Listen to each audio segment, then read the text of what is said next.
Assalamualaikum warahmatullahi wabarakatuh. Waalaikumsalam warahmatullahi wabarakatuh. Alhamdulillah rabbil alamin. Wassalatu wassalamu ala Rasulillah. Wa la haula wa la quwwata illa billahil aliyyil azim. Subhanaka la ilma lana illa ma 'allamtana innaka antal alimul hakim. Rabbi ishrah li sadri wa yassir li amri wahlul 'uqdatam min lisani yafqahu qawli, amma ba'du. Alhamdulillah, bersyukur kita kepada Allah. Hari ini hari yang ke berapa? 19 ya, 19. Alhamdulillah tak terasa puasa sudah berjalan 19 hari. Tinggal 11 hari. Ya. Sehat badan? Sehat? I'm fine. Bersyukur kepada Allah ya. I'm fine. Yes. Alhamdulillah. Sehat, kemudian seru semua sehat terus ya. Dan tak lupa juga kita bersyukur kepada Rasulullah. Allahumma sholli ala sayyidina Muhammad. Sohimin dan sohimat, Bapak Ibu sekalian dirahmati Allah. Hari ini kembali kita bertemu dengan guru kita. Tadi pun ada ya? Oke. Ada nggak? Enggak ya? Ada ya? Karena ada juga ya. Pokoknya tiap tahun insya Allah lah ya. Tiap tahun insya Allah. Tiap tahun insya Allah bersama guru kita. Beliau adalah dokter Agus Rahmadi, Master Geomet, MA juga, MSI juga. Beliau juga S1-nya hadis juga. Katanya sekarang lagi ngambil kuliah S2 juga. Nanti katanya mau ngambil fisika juga. Masya Allah. Ikutin Ibnu Sina. Ulama-ulama dulu kan begitu katanya. Semua disiplin mau diambil. Insyaallah kita doakan beliau sehat. Amin. Apa yang menjadi tujuannya, insyaallah cita-cita insyaallah Allah mudahkan ya. Hari ini bicara tentang kenapa Rasulullah jarang sakit. Dari masuk SI sampai sekarang berapa kali sakit? Atau tahun ini ada yang sakitnya lebih dari 2 kali? Banyak ya. Karena kelayangan. Bukan tiap tanggal tua sakit. Baik, kita baca kalimatul basmalah. Bismillahirrahmanirrahim sampai jam 1 ya. Jam 1 kita lanjutin diskusi ya. Sampai setengah 2 insyaallah. Ya. Ini khusus spesial Spesialis. pada dokter, ustaz, dokter masyhur. Ya, saya pakai moderator dah. Moderator mau konsultasi juga maksudnya. Teh saling teh. Teh.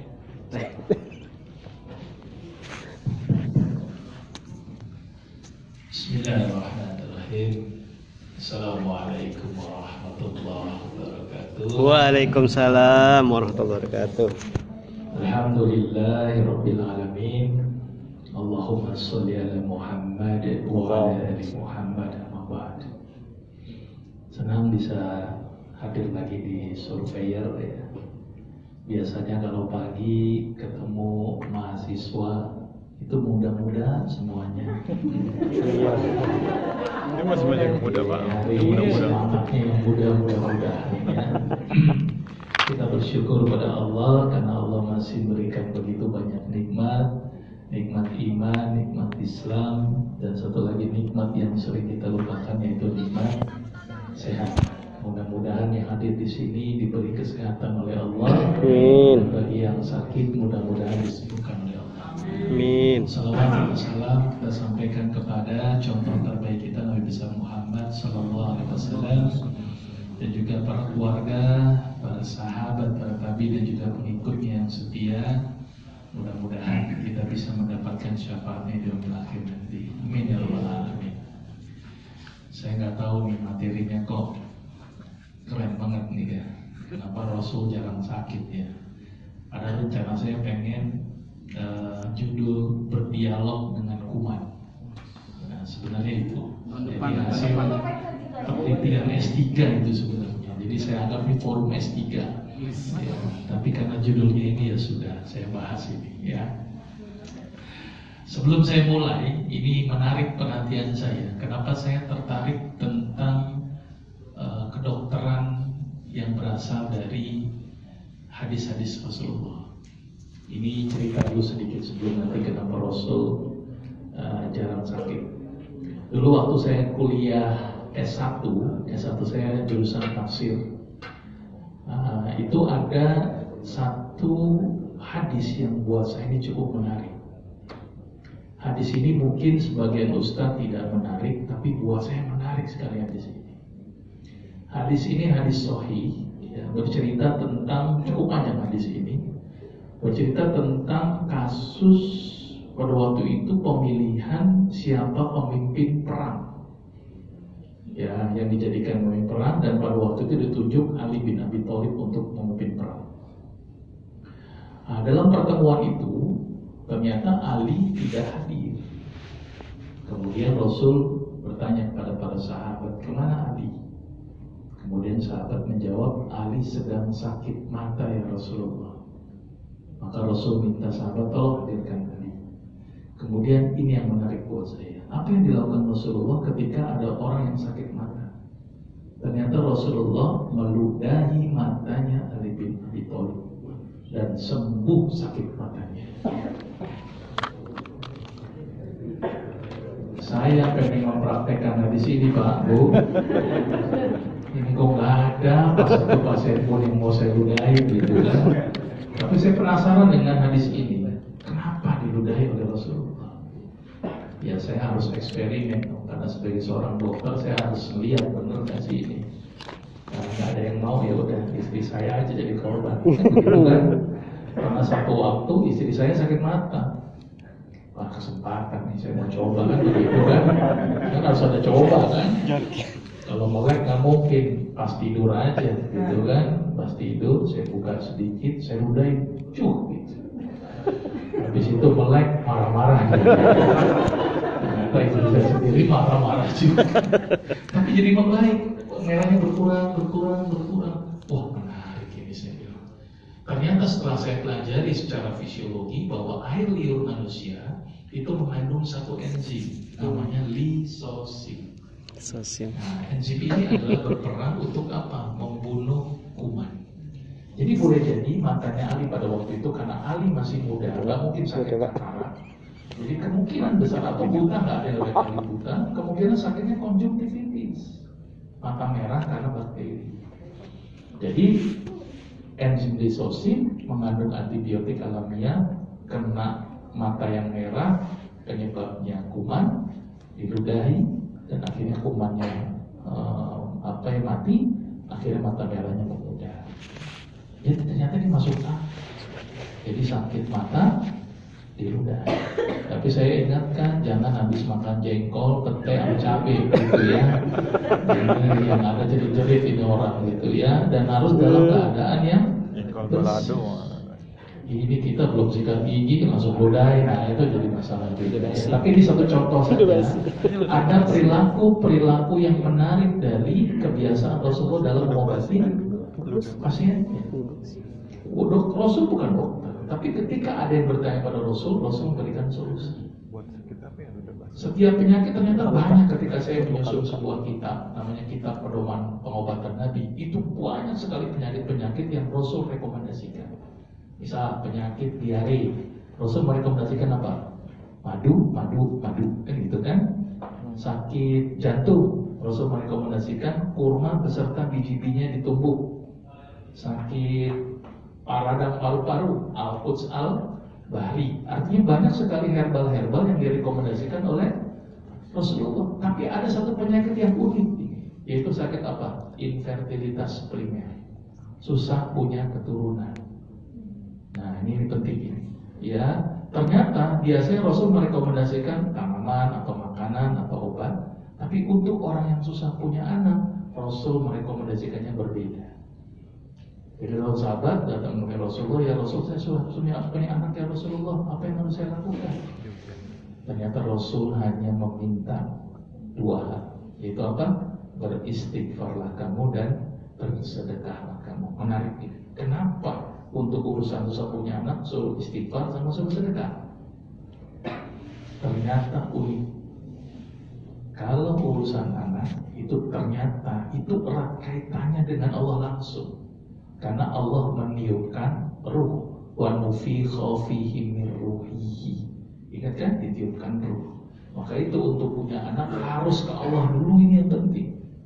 Kita ke dokter terus Allahnya dilupain. Karena saya punya pasien gitu, sudah bertahun-tahun gak punya anak, coba ikhtiar secara ilahiyah, coba dekatkan kepada Allah, karena Allah akan menunjukkan. Nah ini gambaran sedikit bahwa ternyata Rasul banyak merekomendasikan tentang pengobatan. Nah timbul pertanyaan lagi, ini lanjutan lagi, kenapa Rasul jarang sakit? Rasul pernah sakit, Rasul pernah sakit demam, Rasul pernah terkena racun gitu ya, Rasul pernah luka gitu ya. Jadi Rasul pernah penyakit tapi sakitnya jarang lah, bisa dihitung pakai jari gitu ya. Bahkan ada yang bilang 2 kali dalam seumur hidupnya. Kenapa kok Rasul jarang sakit? Nah ini menarik sebenarnya. Jadi saya sempat berpikir, ini kalau kita kembali ke zaman Rasulullah, kira-kira sepakat nggak masyarakat kita ini kalau bisa jangan ada yang sakit? Sepakat apa tidak? Nah, kita doakan mudah-mudahan rakyat Indonesia semuanya sehat semuanya. Amin. Nah, di sini bilang amin nih. Kalau saya ngomong di depan dokter, kok sepi yang bilang amin ini ya. Baik, timbul pertanyaan, kenapa banyak orang yang sakit? Saat ini aja BPJS tuh ngantri itu, kenapa? Ya, kalau ditanya yang salah ini dokternya atau pasiennya? Siapa yang salah Pak, Bu? Ah betul, karena saya dokter, saya salahin pasiennya. Gitu ya, betul ya, saya adil lah ya. Kenapa pasien saya salahin? Ini cukup menarik sebenarnya. Karena pasien itu kalau di depan dokter itu pasrah ternyata. Pak, jangan makan jeroan ya, asam uratnya nanti naik. Nurul. Bu, jangan makan gorengan nih, kolesterolnya naik. Nurul. Pak, Bu, saya tulisin resep ya, tolong ini dihabiskan. Nurul. Bahkan kalau mohon maaf saya tulis racun tikus, kira-kira ditelan nggak itu? Enggak. Nah, kan nggak tahu pasien kan obat yang dikasih dokter apa ditelan aja ya. Maka itu dokter itu kalau berdakwah itu buat saya ini keren banget tuh. Mohon maaf di sini kalau ada Ustadz, mohon maaf Ustadz Firman, mohon maaf. Ya, Ustadz Firman dakwah nih misalnya, sama saya dakwah, kita bandingin aja nih. Kalau Ustadz Firman ngomong, Bapak Ibu ayo sholat tahajud. Karena sholat tahajud itu nanti akan diangkat derajatnya oleh Allah dan dikabulkan doanya oleh Allah. Kira-kira kalau Ustadz Firman ngomong begitu, kira-kira sholat tahajud apa enggak? Kira-kira. Ya udah, saya bilang bisa iya, bisa enggak. Coba kalau dokter yang ngomong, dokter nih ya, bukan Ustadz nih. Bapak, tensi Bapak ini 190/110 Pak. Secara teoritis medis Pak, ini nanti malam ini Pak, kalau Bapak tidak sholat tahajud nih Pak, 99% Bapak akan kena serangan stroke dan meninggal. Kira-kira dia sholat tahajud atau enggak? Hebatan mana dokter sama ustaz? Dokter. Nah, ternyata dokter itu bisa menjadikan prakteknya itu menjadi motivasi buat pasien. Ditakut-takutin dikit, dokter bilang apa udah stres duluan kan. Wah Pak, kayaknya besok mau mati, udah langsung percaya aja. Padahal boleh jadi belum tentu mati dan begitu. Ternyata dokter ini menjadi sebagai sarana untuk dakwah itu keren banget. Cuma jarang sih dokter yang mau dakwah, mungkin sulit ya. Apalagi dokter mau, ayo belajar hadis mungkin susah mungkin ya karena ya nggak tahu ya, mungkin nggak tertarik. Tapi kalau saya tertarik karena Allah ini menciptakan manusia, maka Allah lah yang tahu tentang manusia. Karena Allah tahu tentang manusia, tapi Allah juga tahu rule-nya untuk manusia. Rule-nya dari mana? Al-Quran dan hadis. Jadi kalau mau hidup sehat gampang, supaya nggak gampang sakit, gampang ikuti saja Al-Quran dan hadis, selesai. Dan saya juga tertarik sebenarnya dengan orang-orang zaman dulu. Kenapa orang-orang zaman dulu itu juga nggak gampang sakit, Pak? Saya tertarik banget tuh. Ya, kalau zaman sekarang kan dikit-dikit dokter. Zaman dulu coba lihat. Anak-anak contohnya ini kalau lagi musim hujan ini kan kadang sore hujan tuh, ya kan? Anak-anak zaman dulu sama sekarang, wah keren banget tuh bedanya. Kalau anak zaman dulu, kalau ada musim hujan gimana? Hujan. Nah zaman sekarang, kena anginnya aja masuk angin kan? Luar biasa ya. Kenapa anak dulu hujan-hujan kok sehat-sehat? Mungkin pengaruh hujannya juga mungkin. Tapi yang pasti respon imun anak-anak zaman dulu tuh luar biasa sehat. Kenapa luar biasa sehat respon imunnya? Karena orang zaman dulu, mohon maaf, gak gampang berobat ternyata. Lihat anak-anak kalau lagi pilek zaman dulu, mereka ngapain Pak? Bu? Paling digelap. Kan begitu kan? Begitu kan? Atau ditelan sekalian. Nah, begitu. Orang zaman dulu kan begitu kan anak-anaknya. Makanya kalau lihat anak SD zaman dulu kan dasinya itu kan penuh sama ilmu semua gitu kan. Ternyata ada bagusnya gitu loh. Bagusnya kenapa? Respon imunnya bagus. Sekarang gini, penyebab batuk pilek kan kuman. Betul nggak? Kuman itu secara natural, secara sunatullahnya akan dimakan sama imun sel darah putih. Tapi kuman ini masuk ke dalam tubuh, pengen dimakan sel darah putih, dikasih obat. Obatnya membunuh kuman, namanya antibiotik. Kumannya mati, batuk pileknya sembuh, benar sembuh. Tapi imunnya kerja nggak? Enggak. Nanti batuk pilek lagi, kasih antibiotik lagi, kumannya mati, imunnya lama-lama paling ada antibiotik, tidur itu imun.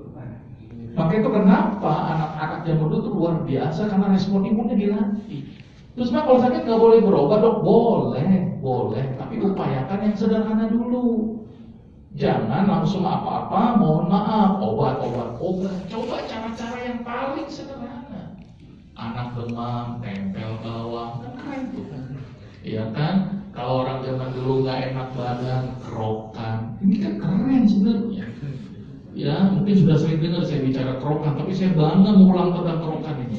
Mudah-mudahan semuanya senang sama kerokan. Ya, ini jangan dianggap enteng loh. Kerokan ini disertasi S3 loh. Disertasi S3-nya Profesor Dr. Didi Tamtomo MKes, guru besar UNER. Beliau penelitian S3-nya tentang kerokan. Saya ulangi benar-benar nih, kerokan tuh keren banget buat saya. Mudah-mudahan jangan tinggalkan kerokan. Tapi kan tergantung kerokan lebih enak daripada tergantung obat. Jadi kerokan itu keren. Orang zaman dulu kan kalau sakit apa? Kerok. Saya juga gitu Pak. Kalau anak saya sakit, kerok, pijet. Saya juga kerokan juga Pak. Kalau nggak enak badan, kerokan. Nggak punya duit, kerokan. Lengkap semua itu. Itu bikin aman Pak, bikin tenang. Ternyata kerokan bagus. Kerokan itu meningkatkan limfosit T. Saya akan ulang berkali-kali biar pada masuk nih. Tolong itu kerokan penting banget. Limfosit T meningkat, gitu kan. Terus kemudian sirkulasi darah menjadi bagus. Cuman mohon maaf, kadang-kadang kita kerokan asal-asalan kan. Nah ini yang kadang-kadang asal gambar tulang ikan jadi kan begitu kan. Nah ini yang kadang-kadang tidak tepat.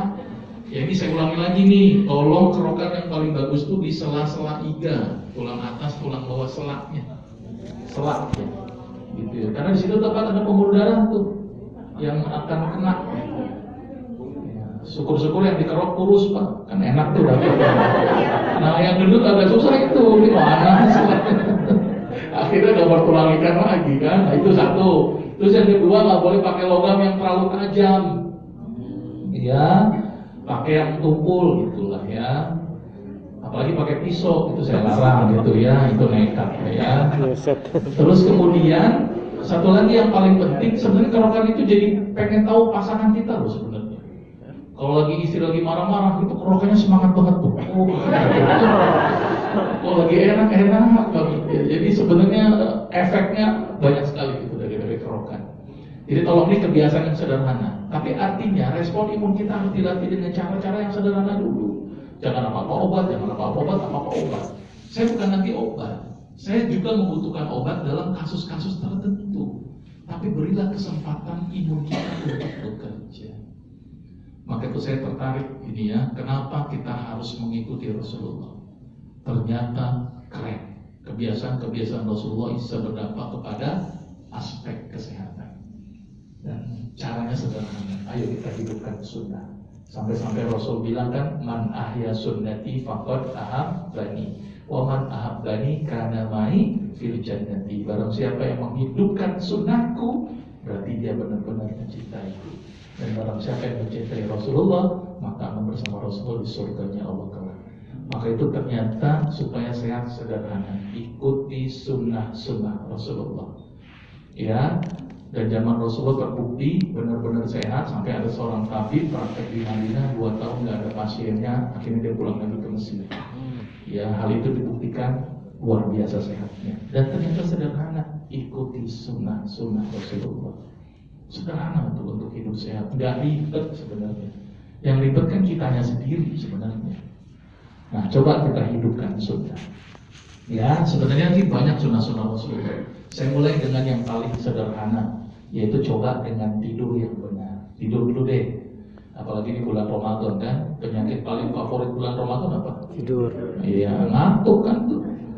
Ini bulan Ramadan banyak yang ngantuk, apalagi nyender-nyender tuh. Mana tinggal pulas aja.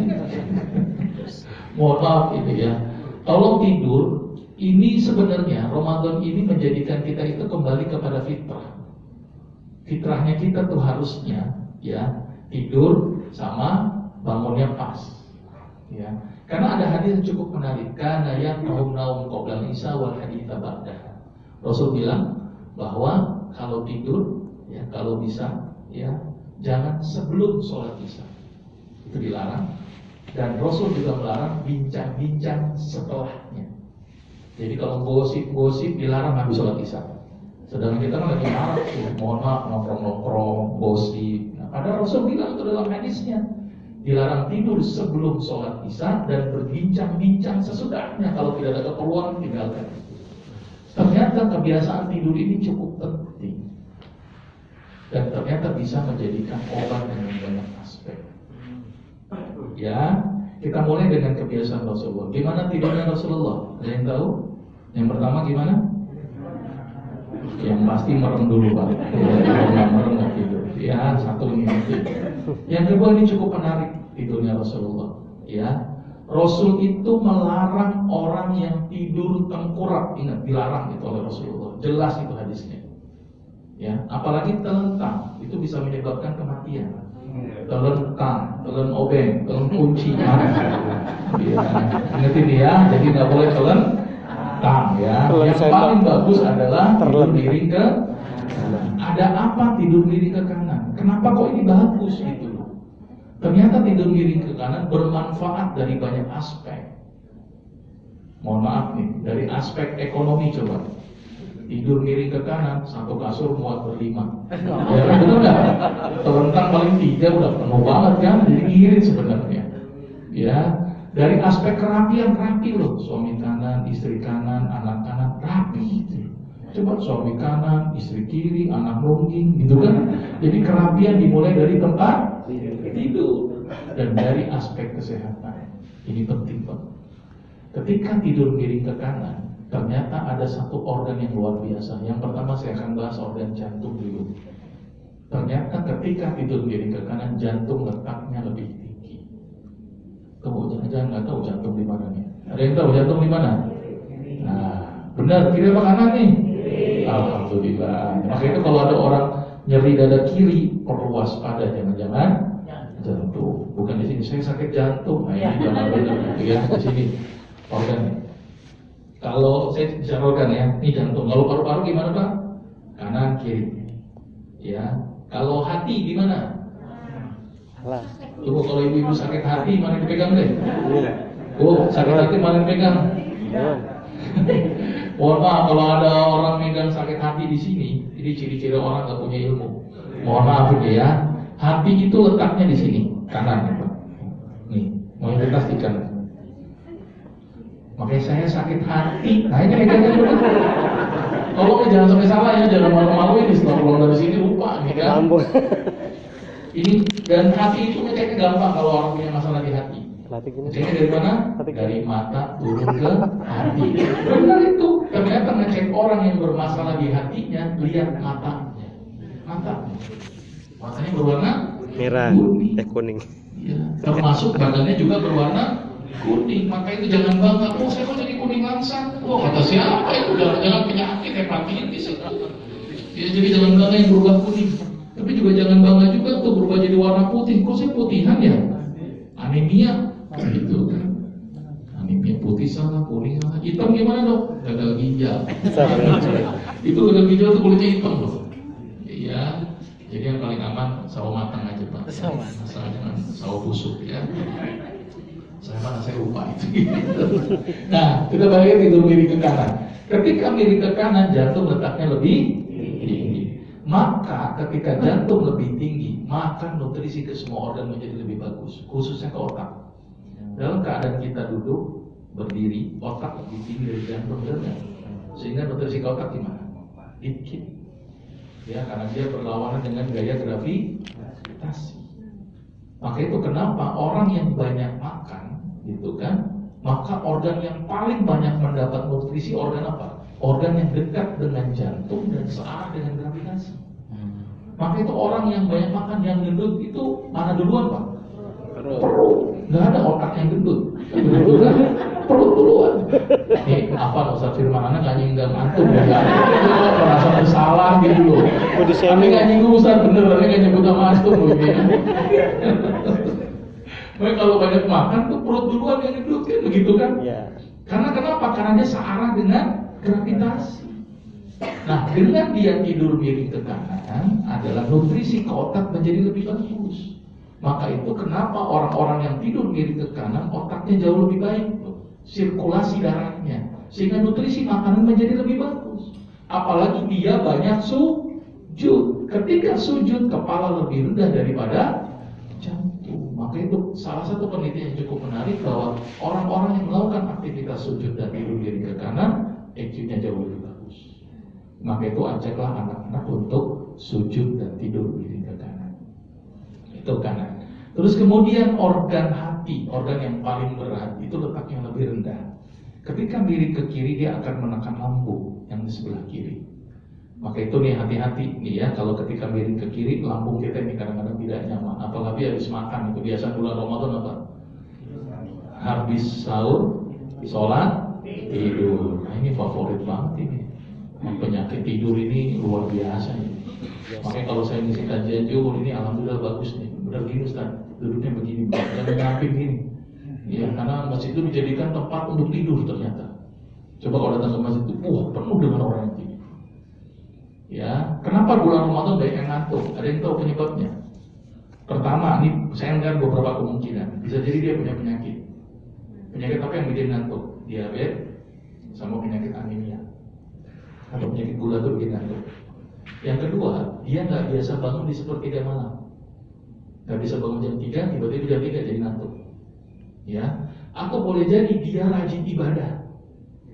Ya, sholat tarawihnya 1 rakaat 1 juz, misal, itu kan. Akhirnya dia larut malam sehingga dia ngantuk di siang hari. Nah, mudah-mudahan yang ngantuk di sini adalah yang rajin ibadah. Mudah-mudahan, ya. Jangan mentang-mentang ini pada ngantuk semua ya. Sama satu lagi, karena dia punya tabiat ngantukkan. Ini juga ada orang yang begini. Ya, khotib belum naik mimbar, ulas duluan. Tapi begitu, baru masuk kantor sebentar, udah pengkluk. Nah, ini. Mudah-mudahan kita terhindar dari itu. Ya, jadi ini yang menyebabkan kenapa ngantuk juga di bulan Ramadan ini. Ya, karena banyak aspek. Ya, mudah-mudahan kita terhindar dari penyakit, karena penyakit itu bikin orang jadi gampang ngantuk. Ya, itu tidurnya Rasulullah. Ternyata tidurnya Rasulullah bermanfaat dari sisi kesehatan. Ditambah lagi yang paling penting, tidur itu jangan begadang, kecuali bulan Ramadan ya. Di luar hari-hari yang lain, usahakan tidak begadang, karena ada satu hormon namanya melatonin. Hormon melatonin ini yang berperan untuk meningkatkan respon imun. Hormon melatonin ini yang bagus juga untuk jantung kita. Hormon melatonin ini juga yang bikin kita mudah tidur. Dan melatonin bisa terjadi kalau kita tidur sekitar jam 9, jam 10 maksimal. Terus kemudian matikan lampu. Dan itu sesuai dengan Rasulullah. Tidur, matikan lampu, tidur beri ke kanan. Dan tidak banyak gosip setelah sholat isya. Ya, jadi tolong itu supaya melatonin kita menjadi aktif. Dan orang yang tidurnya cukup jauh lebih sehat daripada orang yang tidurnya begadang. Ya, karena kalau orang banyak begadang biasanya resikonya cukup banyak. Resiko ke jantung, resiko ke keadaan metabolik gitu ya. Tapi kalau saya kan kerjaannya banyak. Buat saya lebih bagus ngerjainnya nanti habis sholat ituan, sholat tahajud. Misalnya kalau di luar bulan Ramadan. Jadi kalau misalnya kerjanya banyak, mendingan ketika pulang ke rumah langsung tidur aja tuh jam 9, jam 10, nanti dilanjutkan setelah sholat tahajud. Itu jauh lebih konsentrasi loh dibandingkan dengan yang dari malam sampai ke tengah malam. Ya, karena kalau dari mulai habis isya sampai tengah malam kita paksa berdoa terus-terusan, itu gangguannya lebih banyak loh. Tukang nasi goreng lewat, kan gitu kan, sekotang lewat, kan begitu kan. Tapi kalau tengah malam jam 2, jam 3 nggak ada yang lewat itu bisa lebih konsentrasi. Buat saya jauh lebih baik dilakukan di setelah sholat tahajud. Oke ya, jadi mulai sekarang biasakan tidur yang baik, jangan begadang, tidur miring ke kanan, gitu kan. Terus berwudu sebelum tidur, habis berwudu baca doa dan bersihkan tempat tidur. Rasul mensunahkan mengkibas-kibasnya 3 kali. Bismillah, Bismillah, Bismillah. Gitu ya, supaya tidur kita optimal. Satu, tidur. Kedua, makan yang penting. Rasul sudah mengajarkan kepada kita, dan Allah juga jelas-jelas mengajarkan kepada kita tentang masalah makanan. Apa masalah makanan? Yang pertama Allah bilang apa? Falyanzuril insanu ila ta'ami. Perhatikan makananmu. Dilanjutkan dalam ayat yang lain, ya ayyuhan nas kulu mimma fil ardi halalan thayyiban wala tattabi'u khutuwatis syaitan innahu lakum aduwwun mubin. Dilanjutin lagi dengan ayat yang lain, sudah halal, sudah baik, wa kulu washrabu wala tusrifu. Makan dan minum tapi jangan berlebihan. Kapan tidak berlebihan? Rasul ngajarin makan cukup menegakkan tulang punggung. Kalau tidak sanggup, sepertiga makanan, sepertiga minuman, sepertiga nafasmu. Sepertiga porsi Pak, bukan sepertiga bakul. Ini saya ingat. Kalau harus sepertiga, satu bakul sepertiganya, itu nggak begitu ya.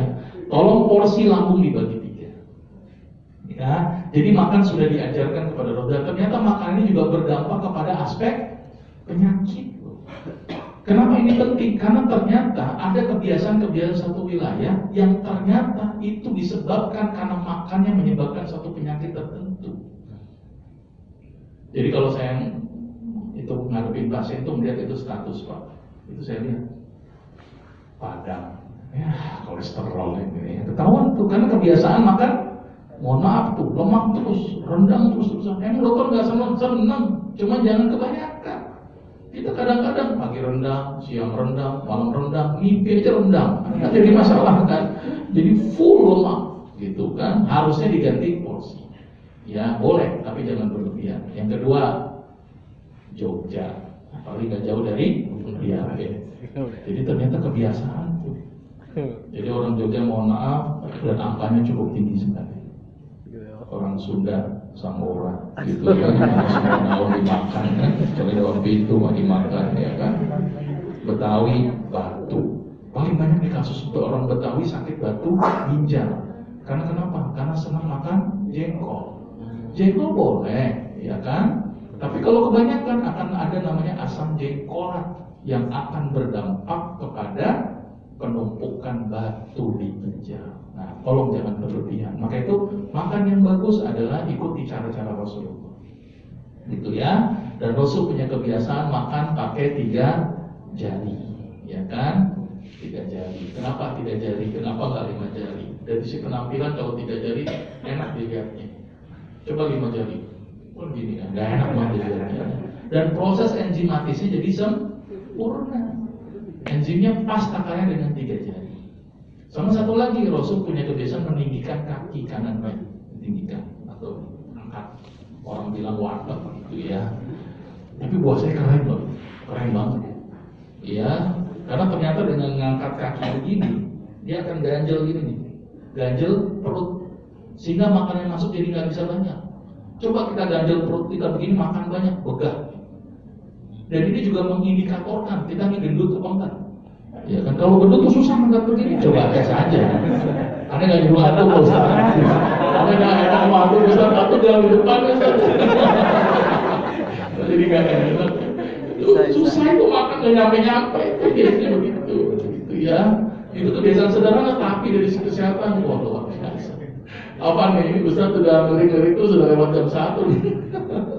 Baik, ini kan gitu. Itu perilaku sederhana dari pola tidur, pola makan. Sebenarnya ada kebiasaan-kebiasaan yang lain.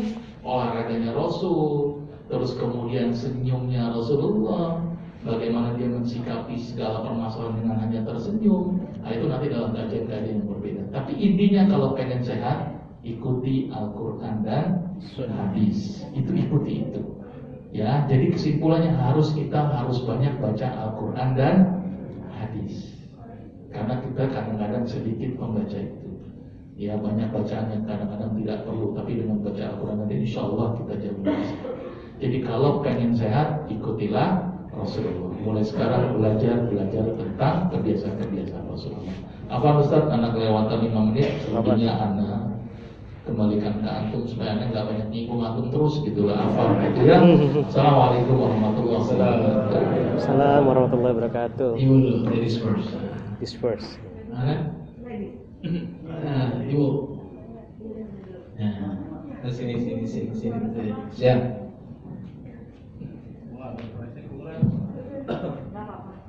Assalamualaikum warahmatullahi wabarakatuh.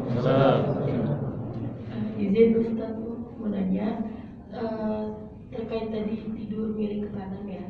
Beliau kan cuma mengikuti ya Ustaz. Nah itu tapi kalau kita mengikuti itu setiap ke kanan pasti kayak nyeri gitu pundaknya. Nah itu apakah sebenarnya posisinya salah atau seperti apa? Baik, langsung Ustaz ya. Wah, menurut hadiah ya? Wah, enak banget tuh. Berarti yang jawab setiap pertanyaan itu hadiahnya. Baik, begini. Tidur miring kanan itu bagi orang yang sehat ya. Bagi orang yang punya permasalahan lain hal. Dia patah tangannya sebelah kanan, suruh paksa tidur miring kanan, sorry. Ya, jadi yang pertama dilihat dia sehat apa tidak. Yang kedua, tidak harus dari pagi sampai bangun harus kanan, nggak begitu juga. Karena pertama kali tidur miring kanan, saya yakin besok pagi udah tengkurap mungkin, gitu kan? Nggak bisa orang komik kanan terus, nggak mungkin. Karena tubuh biasanya akan melakukan proses perubahan. Tapi minimal ketika diawali dengan kanan, sirkulasi darahnya bagus. Mungkin tidur miring kanannya terlalu jengak atau bantalnya terlalu tebal. Jadi bantal itu yang paling bagus itu sejajar. Jadi tulang leher itu harus sejajar. Jadi bantalnya jangan begini atau terlalu begini. Ya, coba lihat bantalnya. Gitu ya. Atau mungkin bantalnya perlu ganti yang baru. Bisa jadi kan, karena bantal lama kan jadi terlalu gitu kan. Coba perhatikan. Ya, tapi kalau memang ada permasalahan di daerah tangan kanan, jangan dipaksa. Ya, sebentar kanan, kemudian boleh telentang atau tidur piring kiri.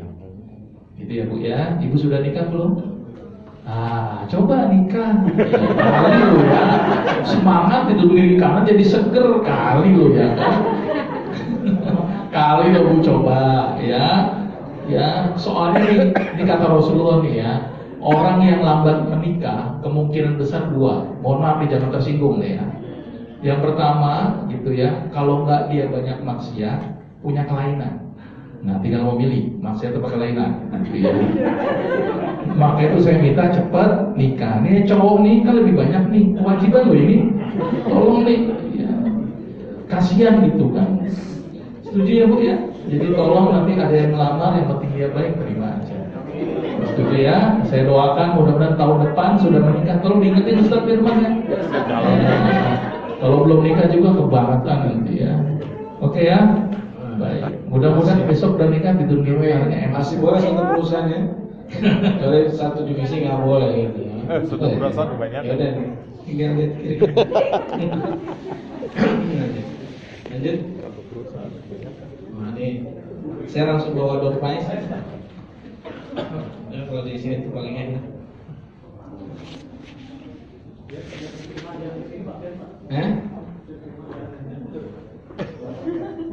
Gak apa-apa Pak, Ustaz Firman itu olahraganya. Assalamualaikum Ustaz. Beberapa kali saya ikut fasdu Ustaz. Ya, itu secara Islam maupun medis itu gimana Ustaz? Baik. Fasdu memang ada hadisnya. Ada hadisnya. Cuman saya melihat hadisnya masih grade-nya hasan kalau menurut saya ya. Jadi memang ada, tapi daripada fasdu mendingan donor darah. Sama aja Pak.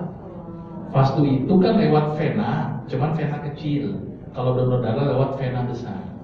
Daripada fasdu dibuang darahnya nggak bermanfaat, mendingan donor darah itu bermanfaat. Sebenarnya hampir sama dengan fasdu donor darah. Tapi kalau pengen yang hadis sahihnya berbekam Pak, ya disunnahkan berbekam sebulan sekali. Itu kalau sahihnya. Tapi kalau fasdunya Pak, mendingan saya sarankan Bapak untuk donor darah aja. Karena khawatir kalau di fasdu yang fasdunya tidak profesional, mohon maaf nih, tidak profesional Bapak pingsan. Karena jumlah DC darahnya nggak terkontrol. Terus kemudian banyak sekali resiko kontaminasi. Karena dia pasti nggak pakai alat-alat steril kan. Lain kalau donor darah, pasti dia dengan standar box, gitu kan, ada sterilisasinya. Ditambah lagi kalau darahnya itu tidak dikelola dengan baik, itu bisa menyebabkan penyebaran penyakit ke orang lain. Nah itu yang saya khawatirkan. Jadi saran saya Pak, donor darah aja. Sama aja Pak kok, fasdu juga donor darah. Bahkan bisa bermanfaat buat orang lain. Kalau saya pribadi begitu. Begitu ya Pak ya. Jadi fasdu sama dengan donor darah, cuma bedanya vena besar sama vena kecil, itu aja. Oke Pak ya? Baik. Udah temas. Nah, belum? Masih jam 1. Assalamualaikum warahmatullahi wabarakatuh. Assalamualaikum. Izin tanya Ustaz terkait dengan tadi soal keturunan. Tadi Ustaz bilang kalau untuk keturunan itu langsung berurusan dengan Allah. Tapi banyak dari keturunan. Oh iya. Tapi banyak orang di sekitar saya yang notabene dekat dengan Allah, rajin bersedekah, tapi belum dikaruniai keturunan. Apakah dalam Islam ada kayak kiat-kiatnya seperti itu? Ya berarti dia ada penyakit. Ini bicara kalau dia tidak ada penyakit, maka itu datang ke dokter untuk diperiksa dulu. Tapi yang pertama langkah konkretnya adalah dekat Allah dulu, ikutin cara Rasul, kemudian konsul, kemudian cari penyebab. Karena banyak penyebab orang gak punya anak tuh banyak. Misalnya suaminya di luar kota, istrinya di dalam kota, itu kan bisa juga tuh. Itu mau sampai kapan tuh gak bisa punya anak. Satu, ya. Kedua nggak pernah berhubungan. Boro-boro dia berhubungan kan nggak pernah, ya. Atau terlalu semangat, itu juga perlu dipertimbangkan. Berhubungan setiap hari, sehari 3 kali, wah itu juga kebangetan itu, ya. Karena terlalu sering pun kualitas sperma juga menjadi buruk, gitu ya. Atau mungkin tidak tepat pola berhubungannya. Maka itu bagi yang susah punya keturunan, yang pertama saran saya, ini penting banget, ya. Tolong cek sperma, ini penting. Saya banyak kalau pasangan datang saya nggak punya keturunan, itu yang disalahin istrinya terus-terusan. Istrinya salah nih, dicek macam-macam, disuntik macam-macam, dicoba macam-macam. Suaminya egois nggak mau dicek. Padahal resiko orang tidak punya anak itu mayoritas nih ya, yang sering saya lihat itu ternyata yang bermasalah di suaminya. Ternyata 1 dari 9 laki-laki berpotensi mandul Pak. Hati-hati ini laki-laki. Kenapa potensi mandul Pak? Kenapa saya bilang begitu? Karena kualitas spermanya buruk. Kenapa buruk? Karena dia dalam posisi yang panas terus. Ya, mohon maaf nih, apalagi mohon maaf pakai celana, mohon maaf ya, celana jean, mohon maaf. Jean, serem Pak. Gitu kan? Mohon maaf ini ya. Jadi buat saya yang paling bagus tuh yang orang kayak orang Arab tuh Pak, yang los gitu.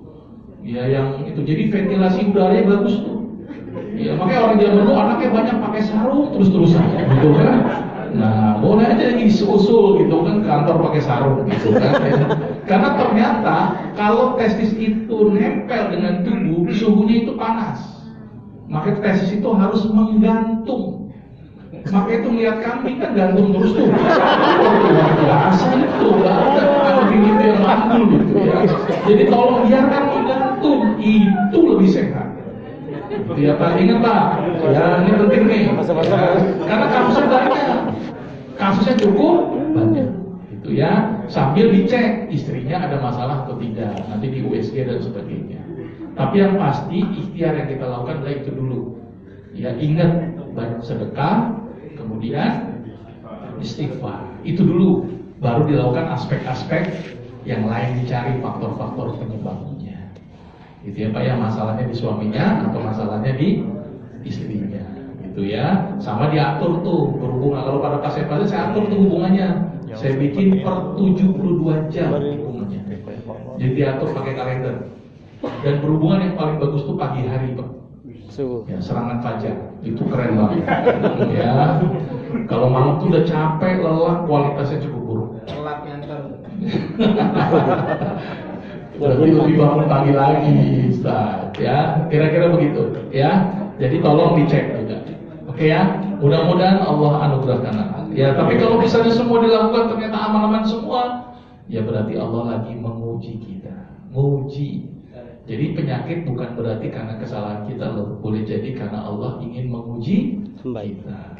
Ya, seperti halnya dengan Allah menguji Nabi Ayub dengan sakit. Makanya kalau ada, mohon maaf nih kalau ada orang bilang misalnya sakit karena dosa kita, itu nggak tepat juga. Ya, karena boleh jadi sakit itu karena Allah ingin menguji kita. Seperti Nabi Ayub kan dia sakit bukan kesalahan Nabi Ayub, tapi karena Allah menguji Nabi Ayub dengan sakit. Dan kalau sakit harusnya bersyukur.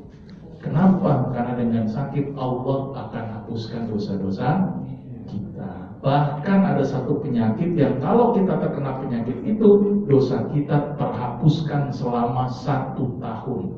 1 hari sakit, 1 tahun dosa terhapuskan. Tahu sakit apa itu? Ada yang tahu? Demam. Demam 1 hari, 1 tahun dihapuskan. Maka itu beruntunglah sakit demam, apalagi sakit tipes. Itu beruntung banget itu. Ya, kan demam terus tuh orang tipes tuh kan 14 hari demam, 14 tahun dihapuskan. Ya, sampai-sampai ada seorang sahabat berdoa ketika Rasul ngomong itu, berdoa, ya Allah sakit karena saya dalam keadaan demam, dan dikabulkan oleh Allah. Sahabat tersebut sakit demam sampai akhirnya meninggal dengan keadaan demam. Ya, jadi sepakat sakit demam. Ya. Tapi kira-kira begitulah. Jadi bersyukurlah dengan kondisi sakit. Allah, kira-kira begitu. Ibu, tadi baru makan. Ya. Nanti di rapor aja ya, di akhir baru price-nya. Assalamualaikum Ustaz. Ya, salam. Saya ingin menanyakan tentang puasa. Oh, ya. Sekarang kan sedang viral itu intermittent fasting gitu. Dan yang saya baca secara teori katanya bagus itu minimal 16 jam maka terjadi kondisi autofagi. Ya. Nah, sedangkan kalau ketika kita puasa itu disunahkan mengakhirkan sahur dan menyegerakan buka. Nah, apakah kondisi autofagi dan kondisi kita puasa Ramadan ini tercapai atau bagaimana? Itu. Baik. Baik, ini pertanyaan untuk S3. Ya. Oke, jadi gini, itu dapat hadiah Nobel tuh seorang dokter dari Jepang ya, tahun 2016 tentang autofagi. Autofagi benar terjadi antara 12 sampai 16 jam. Dan itu dengan puasa terjadi. Karena kita sahur jam berapa? Setengah 5 kan? Buka jam berapa? Jam 6. Udah sekitar berapa jam? Ya, sekitar 12 sampai 14 jam kan. Jadi autofagi sudah terjadi pada kondisi puasa. Ya, maka itu ketika bulan puasa itu lapar itu bagus. Karena pada saat lapar itulah terjadi yang namanya autofagi. Autofagi itu adalah suatu proses di mana sel itu menggunakan komponen-komponen yang nggak ada karena dia kekurangan makanan. Nggak dikasih glukos, maka dia memperbaiki diri pakai komponen-komponen yang ada. Maka itu selnya itu jadi lebih bagus, lebih lebih bagus dan lebih bertahan lama. Maka itu kenapa orang yang rajin berpuasa biasanya lebih awet muda. Bagi yang muda. Nih, yang tua bilangnya jadi muda loh. Jadi waktu yang muda aja loh ya. Yang tua ya awet tua gitu ya. Memang benar karena tadi kondisi selnya menjadi bagus. Maka itu kalau pengen awet muda, rajinlah untuk berpuasa. Maka itu saran saya ini, habis puasa Ramadan lanjut Syawal. Habis Syawal lanjut Daud. Apa Ustaz Firman? Apa? Ya, ini mudah-mudahan antum ingat pesan anak ini gitu ya. Mulut anak antum minimal nih Daudnya setahun lah. Gitu ya. Mudah-mudahan Ustaz. Besok ketemuannya udah langsing. Gitu, ya. Tapi jadi aneh nanti Ustaz Firman langsing di mana ya? Tapi nggak apa-apa Ustaz. Mudah-mudahan tahun depan udah berubah. Kalau belum langsing nggak usah undang aneh dulu ya. Ya, jadi menurut hemat saya ya, daripada kita ngikutin, mohon maaf itu kan barat ya, intermittent fasting. Kita punya suatu konsep yang luar biasa. Intermittent fasting dia puasa yang tidak mengikuti siklus sirkadian. Tapi Allah menghadirkan puasa itu ternyata tahu siklus sirkadian tubuh. Kalau intermittent kan patokannya jam saja, 12 jam, ya kan, 4 jam dan sebagainya. Tapi kalau Allah menyuruh kita ini misalnya berpuasa, tahu ada siklus sirkadian, namanya siklus ACTH. ACTH itu keluarnya dari jam berapa? Dari jam 12 malam. Maka itu yang paling bagus sebenarnya untuk diet terbaik adalah puasa Daud. Saya punya pasien dengan puasa Daud hasilnya Allahu Akbar, luar biasa. Gitu ya. Dan puasa itu menyebabkan terjadinya autofagi. Dan itu dibuktikan dengan penelitian tuh. Penelitian tuh ini ya. Bagusan mana dengan puasa? Sampai ada seorang peneliti dari Rusia neliti, ini real penelitian. Dia neliti, dicoba di kelompok tikus. Dia bikin 5 kelompok tikus. Diteliti sama dia ini. Ini peneliti dari Rusia. Ya, tikus kelompok tikus pertama dipuasakan Senin Kamis. Kelompok tikus kedua dipuasakan Nabi Daud. Orang iseng memang ini ya. Tapi penelitian harus dicoba kan. Kelompok tikus ketiga puasa setiap hari, buka sahur. Kelompok tikus keempat puasa setiap hari, nggak buka, nggak sahur. Kelompok tikus kelima dikasih makan yang enak-enak. Gimana hasil penelitiannya? Tikus yang dikasih makan enak-enak umurnya hanya 2,5 tahun. Tikus yang puasa setiap hari, nggak buka, nggak sahur, mati. Bener kan? Penelitian tuh ya. Iya bener kan? Kalau nggak mati malah aneh kan? Ya. Kelompok tikus yang ketiga puasa setiap hari seumur hidupnya, tapi buka sahur umurnya hanya 1 tahun. Maka itu kita puasa setiap hari hanya Ramadan saja. Paling banter Nabi Daud. Sedangkan yang Nabi Daud dan Senin Kamis umurnya 4 tahun. Yang paling lama yang Nabi Daud 4 tahun 3 bulan.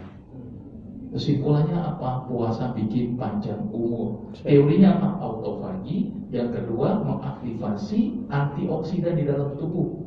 Namanya apa? SOD, superoxide dismutase, kita menjadi lebih aktif. Jadi anti kanker juga. Maka itu kenapa orang yang banyak makan beresiko menyebabkan timbulnya kanker. Kanker benar-benar kanker dan kanker kantong kering karena makan terus-terusan. Jadi sebenarnya puasa itu bagus. Maka itu kenapa saya menyarankan daripada intermittent fasting mendingan puasa Daud. Apalagi Allah bilang kata cinta orang yang puasa Daud. Kalau intermittent fasting Allah nggak bilang kata cinta. Tapi kalau kita puasa Daud, Allah bilang kata cinta. Allah mencintai orang-orang yang bisa puasa Daud. Jadi saya memilih puasa Daud. Dan saya pernah mengobati pasien saya dengan puasa Daud, keren. Ini cerita, masih ada waktu nggak sedikit? Ya cerita dulu nih, penting banget. Jadi ada pasien saya sakit jantung koroner, umur 75 tahun. Dokternya dia berobat ke dokter jantung, dilakukan CT angiografi. Jadi dia dengan kontras, kemudian difoto. Ternyata pasien tersebut sudah mengalami sumbatan di 3 tempat. Jadi jantung kita itu didarahi oleh 3 pembuluh darah utama. Dan ketiga-tiganya sudah nyumbat hampir 90% atas. 3-3 nyumbat. Maka dokter menyarankan, ini sarannya dokter. Saran yang pertama, kalau tidak segera dilakukan bypass, karena pasang ring nggak mungkin, maka harus bypass. Kalau tidak dilakukan bypass, maka Bapak akan berisiko menyebabkan kematian. Prediksi 6 bulan, prediksi. Maka harus dilakukan segera bypass.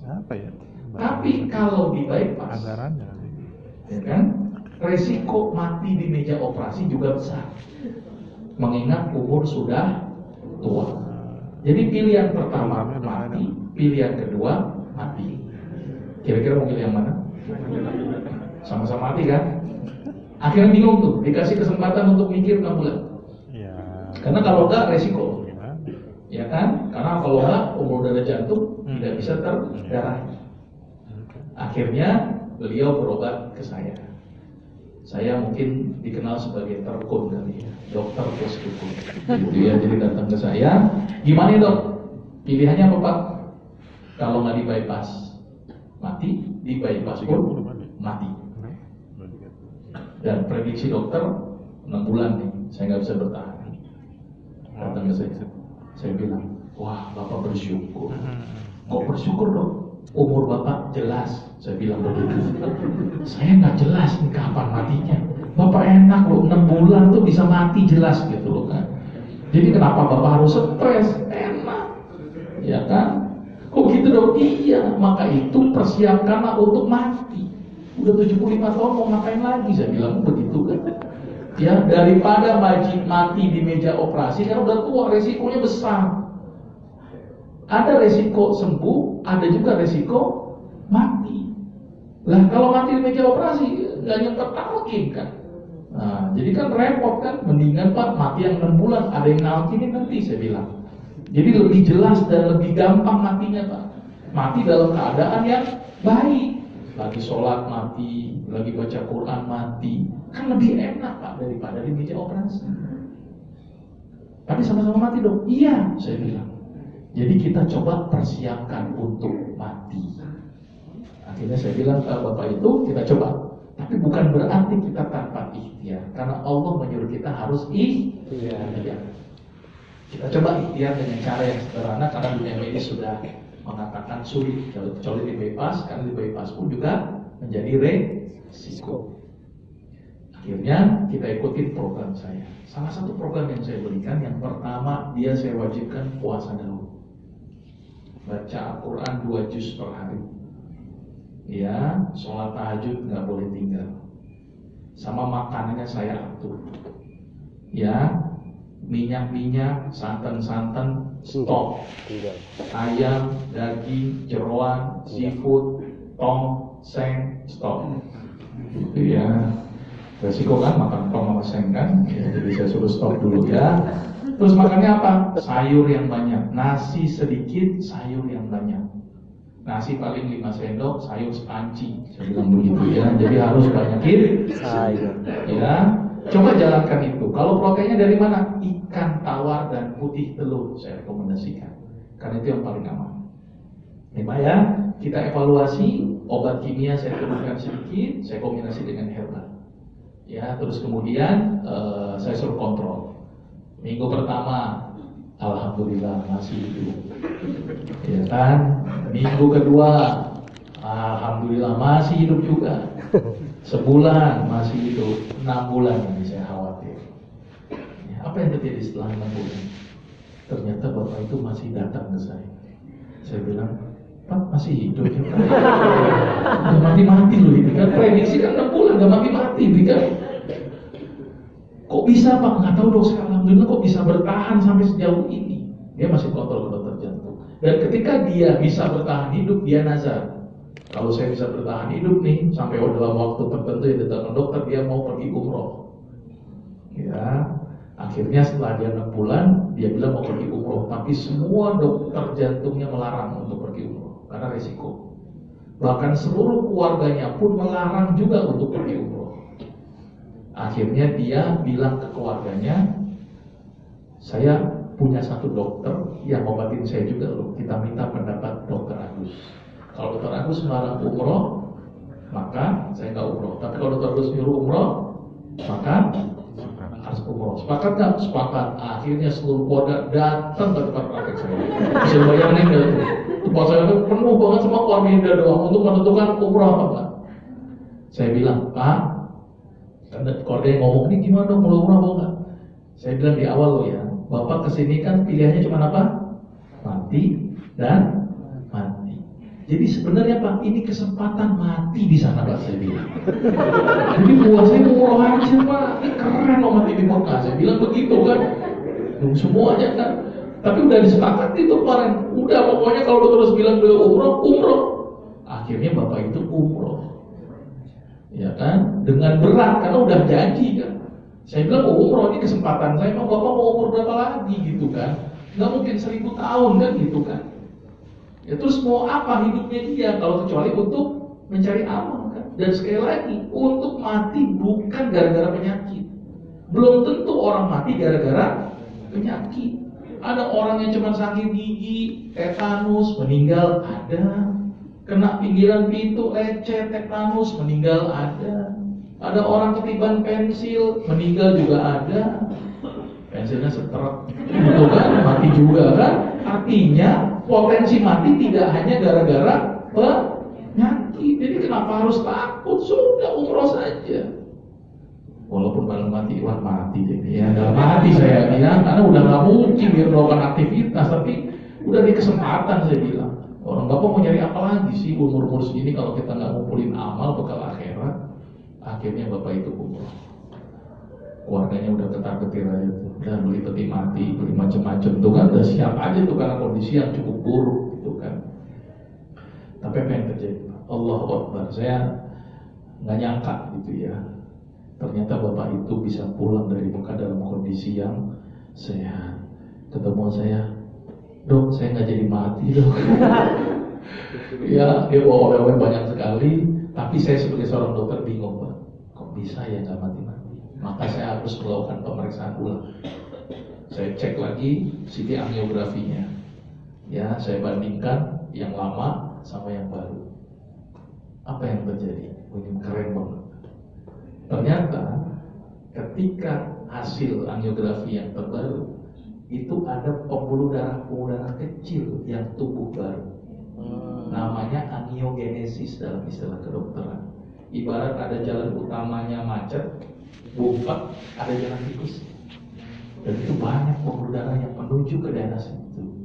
Pertanyaannya, siapa yang menumbuhkan pembuluh darah itu? Allah. Nah, Allahu Akbar, saya bilang tuh bapak bisa hidup di gara-gara itu. Ya, maka itu. Jadi kita jangan langsung berpikir mati dulu. Belum tentu itu menyebabkan mati. Akhirnya bapak itu rajin umroh, sekarang sudah umroh ketiga.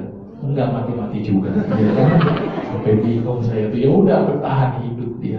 Nah ini satu contoh bahwa hebatnya puasa Daud, hebatnya tilawah, ya, hebatnya tahajud. Dan sekali lagi, wa idza maritu fahuwa yashfi. Dan jika aku sakit, Allah yang menyembuhkan. Jadi Allah yang punya kuasa. Sudahlah, kita nggak usah takut dengan kematian, tapi tetap harus ikhtiar. Jangan nakal-nakal nekat, gitu kan? Ikhtiar juga harus dilakukan. Dan ternyata ikhtiar yang sederhana Allah ridho, dan Allah menyembuhkan beliau, dan sampai sekarang masih hidup terus dan tanpa banyak minum obat. Dia hanya ngatur pola hidup.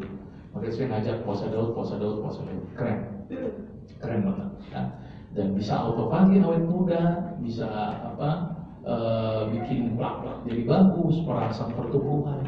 Daripada intermittent fasting, saya merekomendasikan puasa Daud.